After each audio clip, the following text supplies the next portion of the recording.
Hello friends, welcome to home food recipes. આજે આપણે બનાવીશું આખા વરસ માટે સ્ટોર કરીને ખાઈ શકાય એવું ચટપટું કરમદાનું અથાણું. આ અથાણાને આજે હું તમને પરફેક્ટ માપ અને ટિપ્સ સાથે બનાવવાનું શીખવાડીશ, જેથી જો તમે આ અથાણું પહેલીવાર પણ બનાવશો તો પણ એ બિલકુલ ખરાબ નહીં થાય. આ કરમદાના અથાણાને તમે કાચની જારમાં ભરીને પૂરા 1 વર્ષ સુધી સ્ટોર કરીને રાખી શકો છો. એ ખૂબ જ ટેસ્ટી અથાણું લાગે છે. તો ચલો એને બનાવવાનું શરૂ કરીએ. સૌથી પહેલાં એક બાઉલમાં આપણે 150 ગ્રામ જેટલા કરમદા ઉમેરી દઈશું. અહીંયા મેં એકદમ ફ્રેશ કરમદા લીધા છે અને એની જે દાંડી છે એ પણ મેં હજી નથી કાઢી. તો પહેલાં આપણે બધા જ કરમદાને આ જે ઝુમખા છે એમાંથી અલગ કરી લઈએ.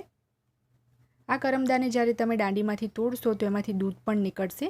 તો થોડું કે દૂધ જે છે હાથમાં ચોંટે પણ છે, પણ પછીથી આપણે એને પાણીથી ધોઈ લઈશું તો બધું જ નીકળી જશે.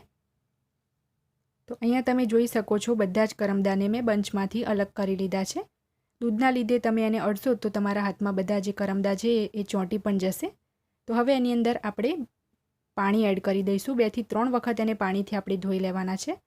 તો હજી એને હું પાણી બદલીને 2-3 વખત ધોઈ લઈશ, પછી એનું બધું જ પાણી આપણે નિતારી લેવાનું છે.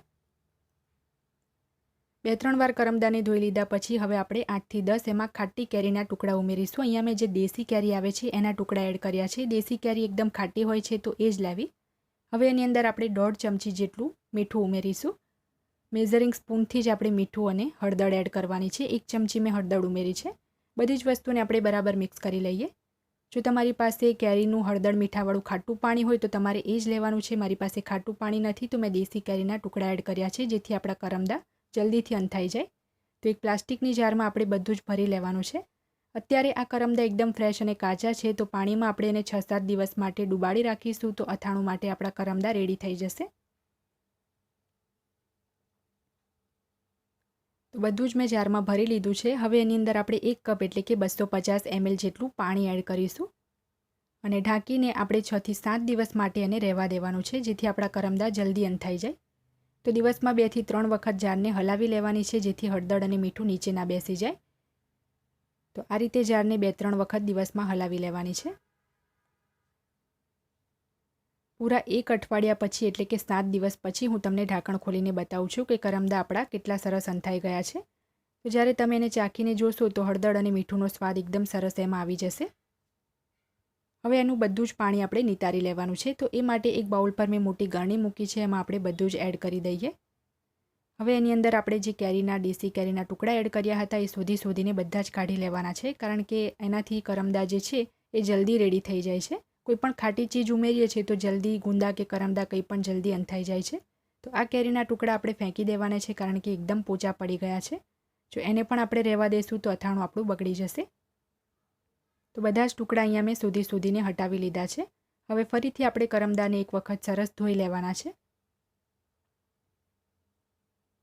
તો તમે જોઈ શકો છો પહેલાં એકદમ ગ્રીન કલર હતો કરમદાનો અને હવે એકદમ સરસ અંધાઈ ગયા છે. હવે એક કોટનના કપડા ઉપર આપણે 10 મિનિટ માટે કરમદાને સૂકવી લેવાના છે. તો પહેલાં થોડા એને હું ભીના છે તો કપડાથી લૂછી લઉં છું. એ પછી આપણે 10 મિનિટ એને પંખા નીચે સુકાવા દઈશું. અને વધારે વખત સુકાવવાની જરૂર નથી પડતી, એકદમ જલ્દી એ સુકાઈ જાય છે. તો સરસ લૂછી લીધા પછી આપણે હાથથી એને કપડા ઉપર ફેલાવી લઈશું, જેથી એ જલ્દી સુકાઈ જાય.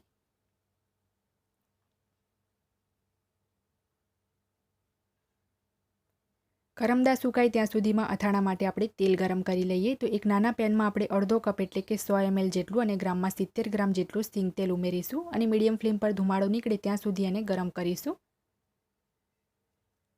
તેલ જ્યારે સરસ ગરમ થઈ જાય તો આપણે એને ચેક કરવા માટે 2-4 એમાં રાઈના કુરિયા ઉમેરી દઈએ. તો તમે જોઈ શકો છો તરત જ રાઈના કુરિયા ઉપર આવી ગયા છે, મતલબ કે તેલ એકદમ પરફેક્ટ ગરમ છે. તો ટોટલી એને હવે ઠંડુ થવા દઈએ. 10 મિનિટ પછી આપણા કરમદા જ્યારે સરસ સુકાઈ જાય તો આપણે એને એક બાઉલમાં એડ કરી દઈએ.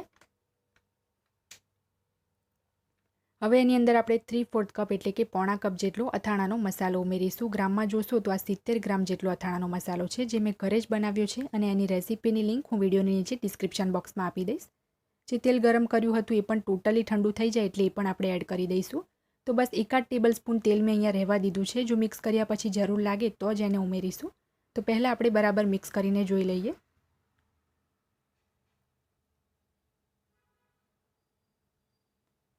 તો બધું જ અહીંયા બરાબર મિક્સ કરી લીધા પછી તેલ જે છે એ તો મને એમાં પરફેક્ટ લાગે છે, પણ જે અથાણાનો મસાલો છે મને થોડો કરમદાની કમ્પેરમાં ઓછો લાગે છે.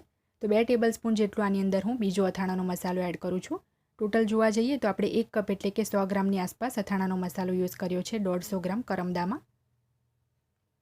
તો તમે જોઈ શકો છો કે કરમદા એકદમ સરસ મસાલામાં કોટ થઈ ગયા છે. હવે આપણે એને એક કાચની નાની જાર લઈને એમાં ભરી દઈશું.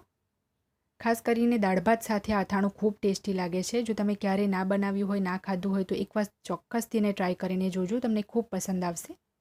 થોડું એને ચમચીથી દબાવી દઈએ જેથી જે તેલ છે ઉપર તરવા લાગે અને અથાણું આપણું બગડે નહીં. તો જારનું ઢાંકણ બંધ કરી દઈશું.